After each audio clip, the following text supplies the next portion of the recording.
Hi everyone and welcome back to my channel. Or if you're new here, welcome to my channel. Most of my content this month has been like doing the Inkvent calendar, but I have not yet forgotten like my main content. The intent of my channel is booktube and authortube. Pentube is like the number 3 type of content I make. So I am making some time to squeeze in a couple of bookish videos and surprise, old chestnut diving back into the garbage that is Voices by the late fraud Dr. Beatrice Sparks, who was not a doctor, not a psychologist, didn't even have any kind of college diploma, not even an associate's degree. She didn't even graduate from high school, and she was like pretending to be psychologist all these years. I did a bunch of prior videos going through the 5 chapters in depth, and plus 2 other videos going over just like general like garbage things wrong with this terrible book. And now I am going to talk about why this is her most dated book like yet. I mean, that's like not really saying too much. Like pretty much all of her books are dated, but this one, it tanks at the bottom of the toilet. And this is based off of a blog post I published on the 1st of December of this year, 2025. Let's dive back into the world of toilet sewage. That is Voices. Yes, it's in all caps, her pet fetish. The all-time worst ever book penned by the late fraud and con artist Beatrice Sparks, by counting the ways in which this is also her most dated book by a long shot. No normal modern teen is going to want to pick this crap up or read it all the way through unless they have like they don't have a life, or they just like have like way too much time on their hands, or they want to make fun of it. Even 1970s teens thought this book was boring and junk, and it says this in the interview from 1979 called "The House That Alice Built" by literary critic who is still with us, Aileen Pace Nilsson. She drove out to interview Mrs. Sparks, and she took her teenage daughter Nicolette with her, and like Mrs. Sparks was outraged by this interview because Mrs. Nilsson didn't pile drive her head up Dr. Fraud's ass, and she actually reported the truth in the interview she published in like, I think it was like School Library Journal. Like she danced all around direct answers or like anything like specific when I asked her about her training and her credentials and where she went to school, and she penned off an outraged letter to the editor after this. How dare you say I didn't go to school? I have 10 degrees from Columbia and YBU and Utah University and the College of Utah and all these other schools she never ever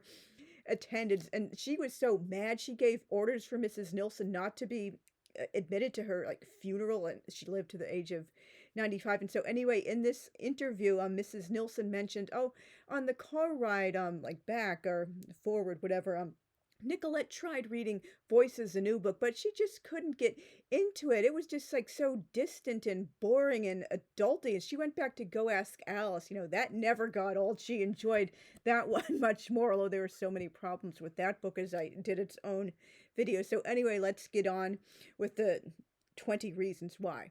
Egads, the covers. A joint in a jeans pocket? Like, what? And 4 nearly identical superimposed faces in profile. Like, wow. What absolutely stellar enticements to picking up this book. And as Rick Emerson put in his wonderful book, Unmask Alice, which I've read twice, like, it's like about as like non-confrontational and milquetoast as a Bee Gees album cover. I mean, no insult to the Bee Gees. I think they're like lots of great music, but like, you know what I mean? It's just not giving off, oh wow, these are dangerous, like, you know, dancing along the wrong side of the tracks vibes. It's more, you know, like safe and like not really like R-rated at all. Number 2, likewise, no normal teen wants to read a bunch of long, uninterrupted monologues presented as interviews with the questions conveniently omitted, or like the few times she does it, particularly in Jane's interview in the follow-up 2 years later, they're constantly repeating back the questions. Like, no one interviews like that. You asked me about my childhood. When did I first start having sex? Oh, no. You want me to talk about drugs now? Wow, I never thought I'd see you again. Meet you outside on the steps of my beauty salon, like 1 minute after 12. Like no one talks like that in a real interview or in real life, period. Dr. Fraud floundered when she strayed from the familiar fake diary format. Number three, it doesn't get much more 70s specific than citing cults as a major problem among youth of today. That should make you laugh out loud. Well, cults, of course, still exist, notably your own religion, sorry, not sorry. They're not nearly as prolific and popular as they were back then. Some of the groups Dr. Fraud harps on, which still exist today, like the Farm and the International Society of Krishna Consciousness, aren't even cults, but religious movements unfamiliar to the suburban bourgeoisie or intentional communities living off the land. When was the last time you heard about Hare Krishnas or hippie communes? Like, seriously, oh no, scary Hindus are abducting our precious white and delightsome kids from suburbia. Oh noes, and oh, they want to live on the farm and like use a midwife to give birth and like grow their own food instead of living in the suburbs and doing the knockdown, drag 'em out obstetrics with twilight sleep. Like, this is so 1970s. Number four, deprogramming has long since been soundly debunked, not only as junk psychology, but also very abusive and damaging. Today, people leaving cults are given exit counseling, not violently kidnapped, held against their will, and treated like political prisoners until they cry uncle. Number five, the homophobia is off the charts and reeks of a 1950s PSA film strip painting all gays and lesbians as child predators, particularly teachers. I'll address this aspect of the book in much more detail in a future video. I have not forgotten about that. I cannot wait to rip into this homophobic crap. Number six, the Hindu phobia is also morally offensive and off the charts. I was not expecting to be hit with like a heaping helping of Hindu phobia in the last chapter. Now that many more Indians live in the West, we're much more familiar with their culture and faith, instead of seeing it as a terrifying cult specter poisoning nice middle class suburban kids. And I will definitely get to the Hindu phobia in another video. Don't worry, I have not forgotten. There are so many things I have to like rip apart about this book. Like, I can't do it in just one video or blog post.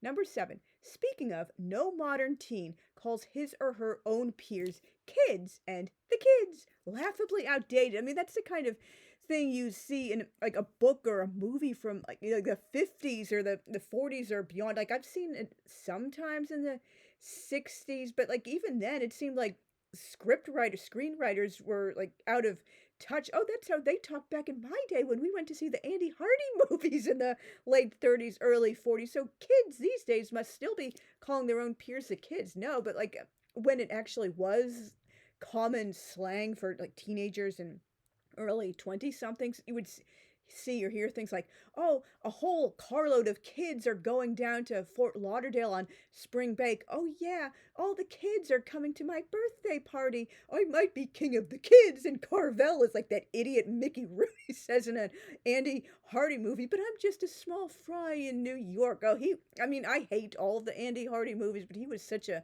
brat in that movie. I'm like anti-corporal punishment like 99.9% of the time, but I totally agreed with the restaurant manager who told Judge Hardy when he came in to pay Andy's like massive unpaid like restaurant bill, like, this dude needs a good spanking. Like, and I agree, he was even more like bratty and over the top than usual in that movie. But anyway, moving on. Number eight, serious sign a book is extremely dated when extinct slang words are used on the second page, with the expectation the reader knows what they mean and repeated throughout the book with no context clues. I mean, at least, words that like pretty much like almost no one uses that much anymore. At least we know what like groovy means. Like, it's like might be dated, but like at least we understand it just means like cool. It's not like, what does that word mean? I've never heard that word. Like, and people who were like young in the 70s even told me they had no idea what this word was either. I had to Google around to figure out what in blazes soshes and soshes are, and I still have no clue exactly what defines the sleaze social caste. Like, seriously, like what? I was like, I have no words. Like, she just throws these words out. I talked to an equal amount of soshes, sleazes, underprivileged, privileged have-nots. Like, lady, could you get more dated? Number nine, I had to research the history of junior high because I was so confused over Dr. Fraud's description, which she carries over into even the 90s when it was even more outdated.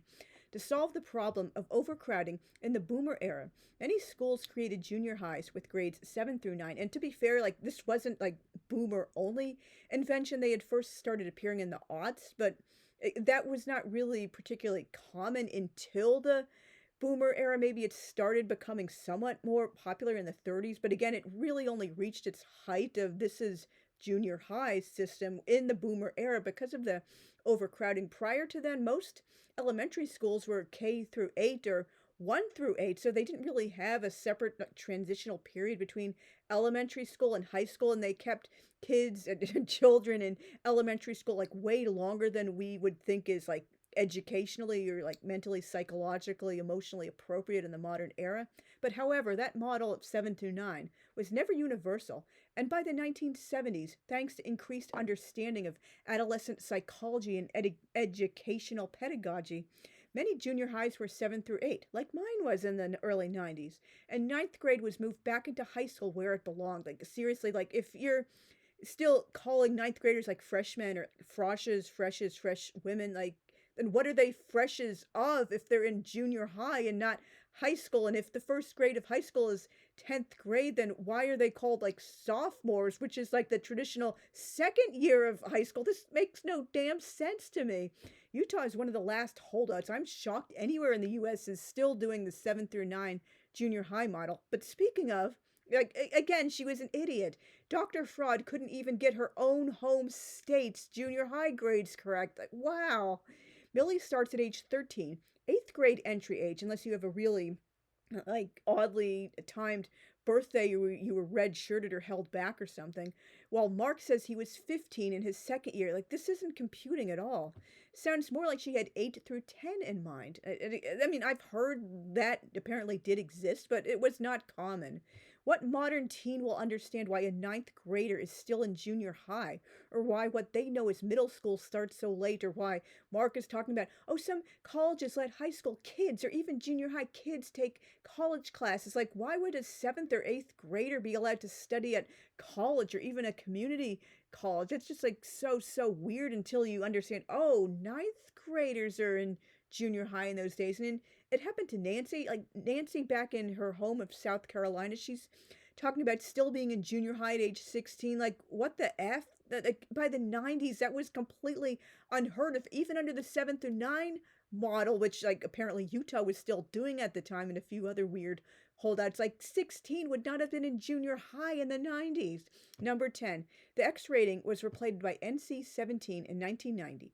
Modern teens associate X-rated films with old school mature content, like, you know, the Monkeys film Head, which is like really like it's avant-garde, totally out there, but it gets a lot better with repeated viewings, particularly if you're familiar with the soundtrack, which really complements the film well. But anyway, like A Clockwork Orange or Midnight Cowboy and stuff, not PORN. And when was the last time you heard of any film rated XX? I mean, I couldn't find anything Googling just for like basic information or, you know, and to say nothing of like no actual like dirty films were popping up when I tried Googling that. Who wants to advertise their film is not sexy enough for XXX? Number 11. Modern readers, particularly boys, will laugh at a teen boy. Oh, this was ridiculous. Who squeamishly refers to his phallus as my ellipsis, ellipsis, well, ellipsis, what a loser. And the body part she was interested in. Like, seriously, what? You have so much shame for your own body if you're not, like, calling it by even a babyish nickname, like, my pee-pee, she touched my wee-wee, oh, no. Like, he can't, or using, well, fill in whatever vulgar term of choice. Like, I don't want to get bounced off of YouTube for getting too, like, graphic, but like most men, they're famously proud of those body parts. They often think of them as like sidekicks and separate entities. Sometimes they even like name them, like the loser boyfriend Michael names his Ralph and Judy Blooms Forever. I really didn't like that book, thought it was overrated, but like, who's going to relate to a boy like that? He would have gotten his ass kicked at school, and he kind of deserves to get bullied for being such a loser in his chapter, although she has him being bullied for the wrong reasons. Number 12, the vocative O, just the capital letter O by itself, not the modern term OH, is supremely archaic. Like, you only see that in poetry or the Bible or like old prayer books or something. It looks goofy and pretentious now, like she constantly writing, "Oh God, I couldn't believe my precious mommy would think I was having sex. Oh no!" And "Oh God, my daddy thinks I'm a terrible person and I'm just gonna run away and hitchhike on the road," whatever. Number 13, lots of other dated language like booktube and old maid. Like no one talks like that anymore, seriously. Number 14, normal teens won't relate to annoying, prissy goody goodies with milquetoast problems. Oh, Jane, you rebel, you. Hammering nails sharp side up into playground slides and looking at Playboy during recess. Poor Millie, not having a mommykins who entreats her to be clean and pure when she asks about sex. Like, again, like that wouldn't happen. No 12-year-old would think like that unless she's had Mormon conditioning. You don't want to be a dirty, chewed up piece of gum or licked cupcake, do you? You want a factory sealed hymen until the moment you're married. Darling Marky can't help thinking of sex as inherently filthy, vulgar, and degrading. Like, yeah, like a teen boy like would think that. Sweet Mary was helpless against joining a cult because mommykins and stepdaddy work too much. Oh noes. Like someone on Goodreads says, these are the most like the prissiest goody goodies you could ever think of. They're not like real characters. Number 15. Most teens with divorced parents have not been irreparably ruined and traumatized, and many don't want their parents to get back together. Dr. Fraud projected her own unresolved trauma onto everyone. Number 16. Sex toys like vibrators are now quite mainstream. Oh, imagine that, the horror. No longer considered the purview of sleazy perverts. Like she's talking like these things are, oh, you only use that in the sleaziest, the most like disreputable kind of sex ever, and you do it in gas station bathrooms and like alleyways at 3 a.m. Number 17. Hustler, Penthouse, and even old chestnut Playboy have dramatically plummeted in popularity since the advent of the internet. And I believe they don't even really have like physical copies anymore. They're all online and they're not even like regularly published anymore because like we just live in a totally different world. They're also far from sexually shocking in the modern era when you can, like, well, I don't have to fill it in. You've probably heard, like, Trafficking Hub and all these other hardcore PRN sites. Like, they make even, like, Penthouse and Hustler look like goody goody sex. Number 18. How many modern teens would know which First Lady's breast cancer is being referred to? Like, she casually refers. Though Hustler or Penthouse, they were talking about sicky stuff like the president's wife's breast cancer. Unless they're super into presidential history, I doubt they'd know anything about Betty Ford. Some might wonder if it were a more recent first lady, like fill in the blank, like, oh, when did, like Hillary or like Michelle Obama have breast cancer? Like, oh, this is the 70s. Who was the first lady then? Oh, I'm not really familiar with that. I mean, I know I'm not normal, like common for knowing so much about, presidential history and like being into it. Like what modern teen was going to immediately connect that with like Betty Ford if they even like realize this is in the 70s? Number 19. Hitchhiking in the U.S. is extremely rare today, thanks to greater awareness of potential dangers, better transportation, laws against it, and diminished trust of strangers. Number 20. The suicide stats are majorly out of date, and we now know much more about contributing mental health factors. Instead of blaming it on divorce and teachers with overcrowded classrooms are saying, disturbed families produce disturbed children. I don't even want to know what the F she was like talking about or hinting at there. So thank you very much for watching all the way through to the end. Like hopefully like you laughed at least a little from this review. I always laugh a lot when I put together the blog posts and do the videos. Like her books and her fraud in general, they make me so angry, but again, they're unintentionally hilarious and like so bad they're like almost like deliciously like sinful guilty pleasure. So again, leave me notes down in the comments, like, have you ever read this terrible book, which thankfully is out of print? Do you think a modern teen would laugh like I think they would, or would anyone actually connect with this crap? Are you like looking forward to any future videos I'm doing about this fraud? So again, thanks for watching all the way to the end, and I will see you again in my next video. Bye.